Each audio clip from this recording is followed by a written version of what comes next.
আমরা তো সবসময় দোকান বাজার থেকে মিষ্টি সন্দেশ এনে খাচ্ছি। আজকে চলুন খুব সহজভাবে আর বাড়িতে থাকা উপকরণ দিয়ে আর খুব কম সময়ের মধ্যে মিষ্টি তৈরি করে নিই। আজকে আমি এই মিষ্টিগুলো তৈরি করছি সুজি, গুড় আর দুধ দিয়ে, কিন্তু খেতে অসাধারণ স্বাদ। তাহলে চলুন আমি ভিডিওটা শুরু করি। তার জন্য দেখুন আমি একটা মিক্সির বাটিতে 150 গ্রাম সুজি নিয়েছি।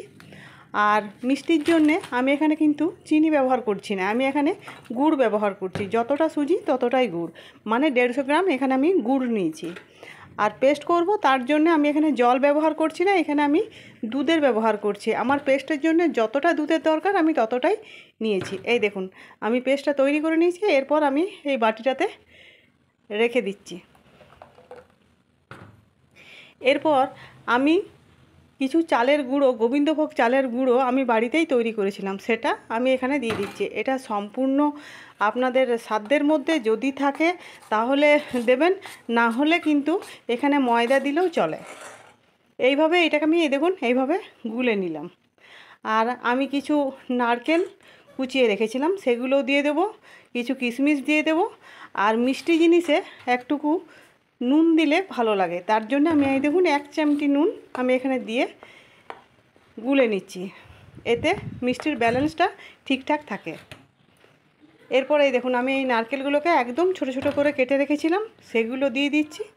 আর কিছু কিশমিশ ছিল সেগুলোও আমি এখানে দিয়ে দিচ্ছি, দিয়ে ভালো করে আবার গুলে নিচ্ছি। এই দেখুন এইভাবে আমি গুলে নিচ্ছি। আর আমি একটু খাবার সোডা দিচ্ছি, আমি আঙুলের ডগায় দিলাম এই কারণেই যে আপনাদেরকে বোঝানোর জন্য যে সামান্য টুকুই আমি দিয়েছি, মানে 1 চিমটিই দিয়েছি। অন্যদিকে দেখুন আমি কড়াই তেল গরম হয়ে গেছে। এরপর আমি একটা দিয়ে দেখে নেব যে আমার তেলটা ঠিকঠাক গরম হয়েছে না হয়নি। এইবারে আর যেহেতু খাবার সোডাটা দিয়ে আছে সেহেতু কিন্তু বেশিক্ষণ এই ব্যাটারটাকে রাখা যাবে না, সঙ্গে সঙ্গে কিন্তু দিয়ে দিতে হবে কড়াইয়ের মধ্যে। এই দেখুন অনেকটাই ফুলে গেছে আগের থেকে। এরপর আমি তেলটা চেক করার জন্য একটা দিয়ে দেখছি ঠিকঠাক আমার তেলটা গরম হয়েছে না হয়নি। হ্যাঁ, আমার তেলটা কিন্তু ঠিকঠাকই গরম হয়েছে। দেখুন কি সুন্দর লুচির মতো ফুলে যাচ্ছে দেখুন। আর খুব হালকাও হয়, আর খেতে তো অসম্ভব সুস্বাদু হয়। একবার হলো বাড়িতে এটা করে দেখবেন, সেইভাবে কোনো কিছু খরচাও হয় না আর খুব বেশি খাটালিও হয় না। এই দেখুন এইভাবে এবার আমি আঁচটা কমিয়ে পরে সব মিষ্টির বড়াগুলোকে আমি এইভাবে ভেজে নিচ্ছি।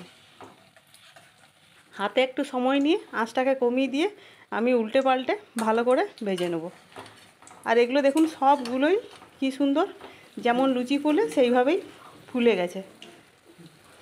আর নারকেল কিশমিশ এগুলো দেওয়া আছে যার জন্যে স্বাদটাও খুব সুন্দর লাগবে। আর যেহেতু এখানে চিনির ব্যবহার হয় নাই, গুড়ের ব্যবহার, তার জন্য তো স্বাদটা, মিষ্টি স্বাদটা একদম আলাদা রকম হয়।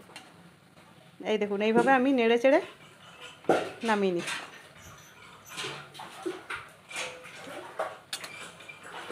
এই দেখুন আমার দু পিঠে কিন্তু খুব ভালো করে ভাজা হয়ে গেছে।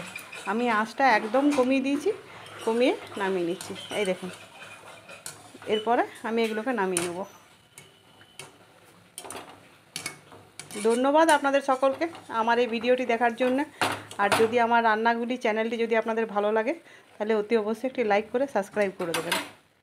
ধন্যবাদ আপনাদেরকে।